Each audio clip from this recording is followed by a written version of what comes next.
Have you ever vividly remembered something that literally never happened? Or, I don't know, maybe you felt a sudden, heavy, invisible presence in a completely empty room. Well, welcome to this explainer. Today, I'm going to be your personal curator on a pretty unusual museum tour. We're going to walk through the unexplainable, deeply relatable glitches of human consciousness, which the original authors, Max and Claude, brilliantly call the Catalogue of Impossible Objects. So here's our museum map for today. We'll start with Welcome to the Museum, then move into Glitches in Our Memory, followed by Folds in Time. After that, we'll check out the unnamed and unseen, and finally, Embracing the Impossible. Let's get right into it. First up, welcome to the museum, curating the unexplainable. To really kick off this tour, we need to talk about the fundamental tension between cold, clinical reality and the strange, subjective textures of our actual experiences. On one hand, we've got the official inventory, right? This is the realm of weighable, measurable, physical things, verified events, the stuff that builds civilization. Bridges, penicillin, dates in a history book, things we can definitively prove in a lab. But on the other side, we have impossible objects. These are those profound, bizarre experiences that exist right in the gap between objective reality and you, the experiencing subject. It's basically the rigid map of scientific materialism clashing head-on with the vast, blank territories of human feeling that we've kind of all agreed to just ignore. Why? Because they're messy. But those unmapped territories are exactly where we're heading today. Now look at this quote. Porousness is, I have come to believe, a feature rather than a bug. What this means is that your moments of unexplainable weirdness aren't signs of a broken brain. Not at all. They're actually proof of a highly advanced, wildly creative apparatus. The mind isn't just some transparent window that passively lets light in. It actively shapes the view. The cracks in our objective reality are beautiful, necessary features of human consciousness. When you embrace that porousness, you start to see that the glitches are exactly what makes the whole system so incredible. Moving on to Exhibit 2, Glitches in Our Memory, Mind as an Active Reconstructor. So think about this. What if your most vivid, sensorily precise memory never actually happened? Just let that sink in for a second. You can vividly feel the rough, peeling bark of a specific oak tree you fell from as a kid, or maybe perfectly recall the smell of coffee during a kitchen conversation with a dead relative, down to the exact mug they were holding, only to find undeniable photographic proof that it never ever occurred. Your mom confirms there was never a tree in that yard, or your grandfather died 11 years before you were even born, yet the memory just sits there in your mind, heavy and terrifyingly real. Here is the genuinely unsettling truth about all of this. Memory is not a passive recording device. It's not some dusty archive where you pull a file folder when you need it. Actually, scratch that. It's much more like an overly enthusiastic, bizarre storyteller. It's a meaning-making apparatus that sometimes builds utter fictions with startling clarity. We build these narratives because our brains crave coherence, way more than strict accuracy. We just piece together fragments of emotion, overheard stories, and pure imagination into a seamless, fictional reality.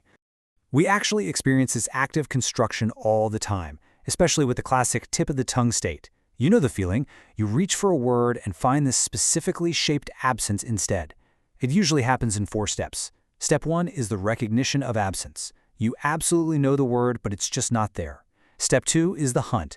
You're desperately searching for sounds or rhythms. We've all felt the universal agony of trying to remember the name of that one specific actor from that one obscure movie. Step 3 brings the interference of near misses, those imposter words that feel incredibly close but are infuriatingly wrong. And finally, Step 4, resolution or abandonment. The paradox here is absolutely fascinating because it shows us that knowledge isn't just a simple on and off switch. Resolution is that incredible wash of pure relief when the word arrives entirely unbidden the exact second you stop looking for it. Abandonment, though, that is much stranger. That's when the word becomes a permanent phantom, hovering right at the edge of access. It's a known unknown. Sometimes the meaning is fully, completely present in your mind, but the linguistic vessel carrying it is just stuck in traffic. The brain has the package, it just can't locate the delivery truck. Let's step into Exhibit 3, Folds in Time, Temporal Misalignments, and Doubles. Okay, how many times have you won a really fierce argument in your shower, years after the fact? Everyone has left the perfect, devastating comeback on the staircase. The French actually have a beautiful term for this, l'esprit de l'escalier, or staircase wit, and this timeline maps it perfectly. Minute 0, the encounter, and your absolute failure to speak. You just freeze. Minute 20, usually on your lonely walk to the car. The sudden arrival of the flawless comeback. And then, years later, you're still meticulously rehearsing it.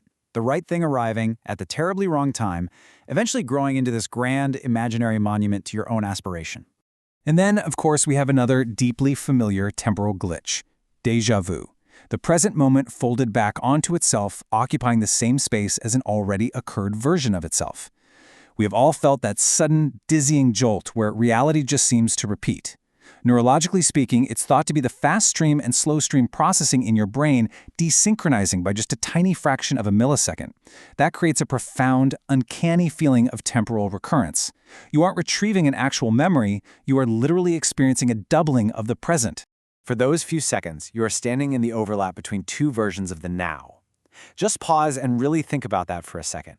This incredibly poetic definition asks you to stop rushing to explain away the glitch with clinical neuroscience. Instead, it invites you to just inhabit the strange romantic beauty of a present moment that is suddenly thick with its own echoes. It's a rare, bizarre chance to feel time itself folding right in front of you. Exhibit 4, the unnamed and unseen. Feelings and presences without words. Because our rich interior life vastly exceeds the vocabulary we inherited, here's a mini dictionary of highly specific, complex human feelings that arrive fully formed but just completely lack a proper English name. Think of the vertigo of accumulated time. You know, when you suddenly realize 20 years have passed and you feel literally dizzy from the abstraction of it all? Or imagine the pleasure of temporary invisibility, that warm, comforting ease of being an unbothered, unnoticed observer in a bustling cafe. Or even the melancholic sting of the threshold feeling, where your totally ordinary life becomes suddenly painfully visible and precious right before you leave for a long trip. Now consider the word sonder. The sudden realization that each random passerby has a life as vivid, complex, and interior-laden as your own. That totally random stranger walking past you on the street, they are an entire universe of anxieties, triumphs, and secret routines. Giving a name to an experience like this is almost an act of profound love. It takes a deeply lonely, unnamed feeling and reminds us that, hey, we're actually not alone in our observations. We all share these quiet, overwhelming little realizations. Think back to a major turning point in your life. Was there ever a stranger who asked you the exact right question and then just vanished? Consider the threshold people. These are the strangers on trains or at a random bus stop who suddenly deliver impossibly precise wisdom exactly when you need it most. They share these distinct characteristics. They appear at life's turning points, they deliver the exact right question or story, they provide an uncanny sense of provision, and then they disappear. They genuinely challenge the mere idea of random coincidence, making the whole world feel incredibly interconnected. And what about when we sense an unseen presence in a room? The clinical explanations, things like hypnagogic states or infrasound, they just don't fully account for the visceral reality. And that reality is your body's intense physical certainty of occupation in an empty room. It's like the ancient animal layer of our nervous system is screaming that it detects an occupant, a breathing entity, that our rational eyes simply cannot confirm. The body absolutely knows something is up way before the conscious mind can even catch up.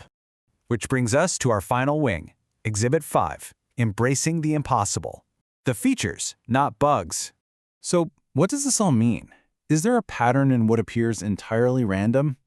When you experience these uncanny coincidences, like your phone ringing the precise moment you deeply think of someone you haven't spoken to in months, you really have to ask if the universe is occasionally revealing a hidden structure of meaning, or are we just deeply biologically wired pattern finders constantly projecting meaning onto chaos? Ultimately, here are our key takeaways from the tour today. We are not the absolute masters of our own experience. Porousness to the strange is what allows our reality to breathe. It literally saves us from a sterile, robotic existence. Remember, the mind actively constructs just as much as it records. Recognizing the unexplainable isn't a failure of science. It's the true beginning of wonder. Without these impossible objects, we would be very certain, very bored, and honestly very, very wrong about the Baroque apparatus of our own consciousness. Living with a little bit of mystery is for sure what makes this human mind worth having. As you head out of the museum today, I want to leave you with one final, provocative thought. What impossible objects are waiting out there in the unmapped territories of your own consciousness?